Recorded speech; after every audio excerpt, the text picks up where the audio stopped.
Welcome to UI7 Live. I'm Sulema Herrera. And I'm Shelby Voss. Thank you for tuning in to this UI7 update. The GEO is once again rallying support for a PhD student they say was unfairly expelled from UIUC for COVID testing noncompliance.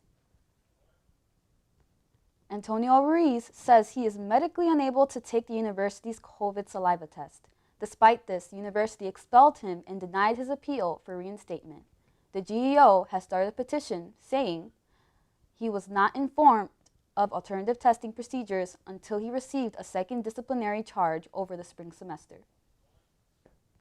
The GEO is pursuing all available means to support Antonio and reverse his dismissal decision. Be sure to tune in on Wednesday to hear more about this developing story. UI7's Ethan Simmons says the U of I made big strides this week in expanding its COVID test to the surrounding community. Even though this is my first time doing the saliva test, it was super easy.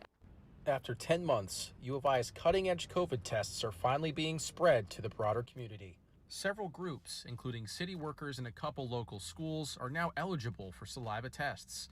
This week, U of I household members were added to the list. Katie Kresmer, a second-grade teacher at Westview Elementary in Champaign, learned of the test through her fiancé, a grad student at the U of I.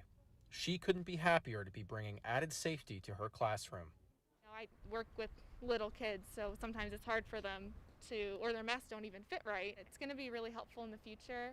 Even though I am fully vaccinated, it's nice to know that I'm not passing it on to other people, right? State Farm Center is already one of campus's busiest testing sites, but community testers will get their own line inside the building and their own app. Instead of Safer Illinois, they'll use Safer Community. Tests from the program, known as Shield CU, are processed in a separate lab, an annex of the Vet Med laboratory. Each test costs $10 to perform, and community members can expect results within 48 hours. Despite ongoing vaccine rollout, program leaders hope the community understands the importance of continued testing.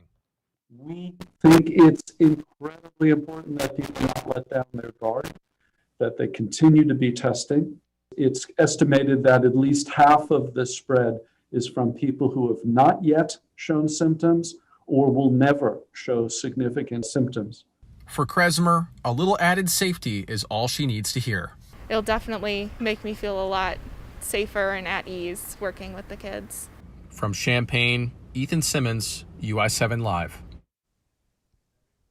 More than 120 community tests have been processed at the new lab, including 61 on Thursday. College students can now get paid for getting their COVID-19 vaccine. A research study involving the Moderna COVID vaccine is now underway, and getting vaccinated can now come with an incentive. At the Christie Clinic, Ximena Moms hosted their first Think a Healthcare Worker event. They provided crafts and materials for families to create art in appreciation of the work that healthcare workers do, especially amidst the pandemic. Laura Bleal, founder of the platform, describes their mission. We provide information the way that people need and the way that families want it. But one of our true missions is to give back to the community and to work with our partners across the community to do that. And so that's what we're doing here today. We view ourselves as a new way of media, right? So newspapers have been around for a long time, but they haven't really pivoted very much in how they engage with their communities. And so the kind of platform, the multimedia platform that we offer is a way that's informational yet engaging. Mindy Borden, events coordinator of Ximena Mom, shares more on this event and its impact. We kind of thought of a way to give back to our community because obviously our healthcare heroes have been through so much this past year. So we're giving out some donuts to the people that come by. And then we have just a kit full of some watercolor paints and other Champaign Mom swag that we thought that people might enjoy. Each bag comes with a return envelope to send to Christie Clinic so that these pictures can be placed in the windows at their facilities. So again, we just thought it would be something to help brighten up Healthcare Heroes Days.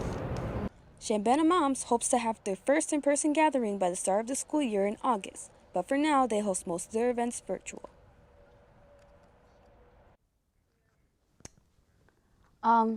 We apologize. That was the wrong story, but here is Sabrina Lee's package about the vaccinated incentive.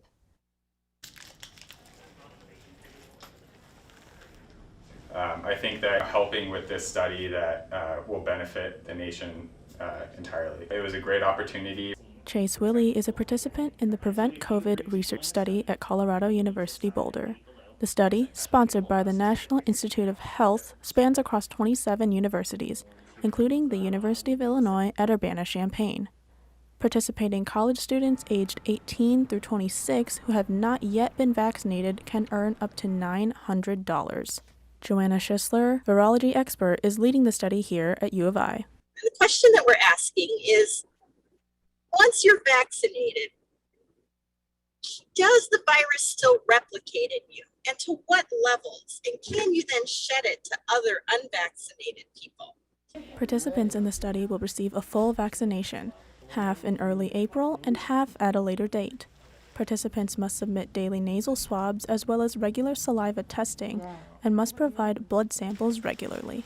Professor Schisler says the study is an attempt to not only understand the vaccine and the virus, but to help advise the public. It's really helping us understand how to model our behaviors in good ways once we're vaccinated. Olivia Parsons, a CU Boulder participant, says that she is happy to help make a better future. I think the research is going to be really important for producing not only more efficacious vaccines, but educating people in the general public on the effects of the vaccine and also the virus as well. The research study at the University of Illinois is still accepting applicants. Be on the lookout on Thursdays for pop-up clinics in various areas around campus and at the iHotel. In Urbana, I'm Sabrina Lee, UI7 News. To find out more about Prevent COVID, visit their website at covid19innovations.research.illinois.edu. After a weekend full of rainy weather, we finally saw some sun today here in Urbana. The day started off gloomy and cloudy, but the sun started to peek out during the afternoon and has stayed throughout the day, providing great weather to get out of the house after a chilly weekend. Right now, the temperature is about 58 degrees and will be reaching a low tonight of about 40 degrees. It will be a windy night with no chance of rain. Tomorrow, things will warm up again with a high of 62 in the day. It will be sunny with some clouds and only a 2% chance of rain.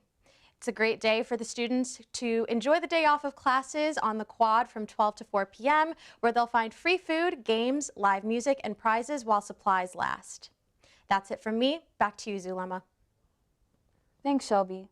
Last week, UI7 reported on the stage crossings graduating seniors will participate in this May. The university initially said that only 2 guests could accompany the graduates. Today, the university doubled the number of guests. In an email, graduating seniors learned they can now bring 4 guests into the Krannert Center for the Performing Arts for their socially distanced individual stage crossing experience. The deadline for seniors to update their guest information has been extended to April 24th. We end our broadcast tonight to take time to say thank you and goodbye to a very important member of our team. Even though you may have never seen him on air, he was a crucial part in how we get seen each and every week on UI7. For the past 3 years, Don Russell Jr. was our maintenance engineer for WILL-AM TV, as well as our station here at UI7. His family jokes that Don was a never-ending source of useless knowledge, but he was always good for a laugh and a kind word or two. Our condolences go out to his family as well as his co-workers and colleagues from our WILL partners. He will be missed. Don Russell Jr. was 46 years old. That is it for our newscast this evening. We'll be back Wednesday night for our full half-hour newscast. We hope you'll join us.